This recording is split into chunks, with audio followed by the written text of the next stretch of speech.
how can we breathe more efficiently? What does efficient breathing meaning? Like, what does that mean in the first place? When you see someone go to a yoga class, we're all huffing and puffing, we're breathing, we're doing like a holotropic thing or a Wim Hof thing, or we're doing something that involves respiration, which is ultimately everything. What are the key points in the body that you see? It's like, oh, if you would have just adjust your ribs a little bit, your pelvis a little bit, or Ooh, your shoulders a little bit. Like, what do we need to know about the mechanics of breathing right? if you would just adjust. We have this running joke in my home, and there's never just adjust. And that could be spelled a few different ways. So your breathing muscles exist in three different neurological zones of the body, or the muscles of respiration correlate to your stress state. And in this book that I've just published called Body by Breath, I divide it into three separate zones. So let me talk you through the zones, because I think once you hear the layout of these different muscular respiratory drivers, because really respiration is being driven by the brain stem, but the response of which muscles are the ones that are chiefly responsible for bringing air in and out is going to differ based on physical environment and emotional stressful environment.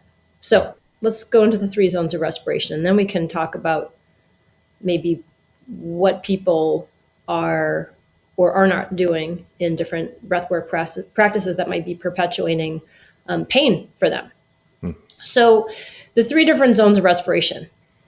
Thing one is we have to acknowledge this amazing skeletal muscle called the respiratory diaphragm is the big kahuna of breathing. So you have this sort of misshapen trampoline.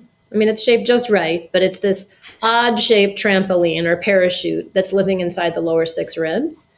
It's a little bit bigger on the right side, a little higher because of your liver. It's a little lower on the left side. And breathing happens because this diaphragm is contracting and relaxing. In a zone one breath, this is a breath that's going to occur in the area below the rib cage. So in a zone one breath, the muscles of the respiratory diaphragm is the chief driver of a zone one breath. And in a zone one breath, as the diaphragm descends, the stuff below the diaphragm must distend. There must be a relative expansion of the gut, right? So if you put your hand on your belly or you put your hands on your waist and you breathe in right now in a zone one breath, in a calm state breath, there should be an expansion of the belly, the waist, the low back, even the pelvic floor, right? As this pressure is descending down. So we think of the transversus abdominis, which is that cummerbund muscle, as a reciprocal tissue of respiration for zone one. But all of the elastic tissues down here are. I mean, we can even look at your organs as a reciprocal tissue of respiration, right? If I have a lot of I had a lot of backup in my gut. Like I had a relative just have surgery. She had shoulder replacement surgery, and she was compacted. She hadn't had a bowel movement in 7 days. She was having difficulty breathing, and she was having agonizing pain, right? The stiffness in her viscera was not allowing the elasticity of the diaphragm to do its thing. That's a whole other story, but you can see how everything below the diaphragm needs to be able to respond in a zone one breath. And a zone one breath is going to create a relaxation response. It's going to make me parasympathetically dominant. A zone two breath is a collaboration between the respiratory diaphragm and the intercostals. You know intercostals. I know you'd be an omnivore. You've eaten ribs. So we have these external and internal intercostals that help swing the ribs up on inhale and help them to peter down on an exhale. And it's like a bucket handle. Yeah, it's described as a bucket handle in the mid ribs. It's described as a pump handle in the higher ribs. Yeah. So we have these different ways that the ribs can rotate, they can articulate. And if my breathing happens in zone two, I'm in a more upregulated state. I'm a more sympathetically driven individual at that experience. And one needs to be able to have a dynamically moving rib cage for health, for their back health, to be able to also breathe when I need to brace. So if I might need to brace my zone one because I'm lifting something heavy. You don't want your abdomen, your low back, and your pelvis to be unstable when you're lifting heavy things. So I need to be able to brace my zone one muscles, and I need to be able to breathe into my zone two in an active effort, right? An active push, an active pull. But if somebody is a chronic zone two breather, like say you're trying to look skinny all the time, so you're pulling your abdomen in so that you don't have the gut balloon. Guilty. I watch your Instagram. You're always just pulling it in, trying to look trimmer than the next gal. Can't stop. But yeah, overtraining can create that lack of elasticity in the transversus abdominis and obliques.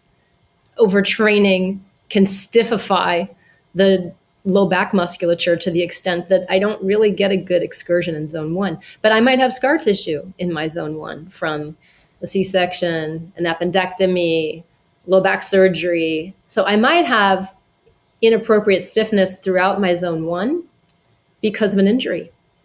Or a trauma there. Yeah.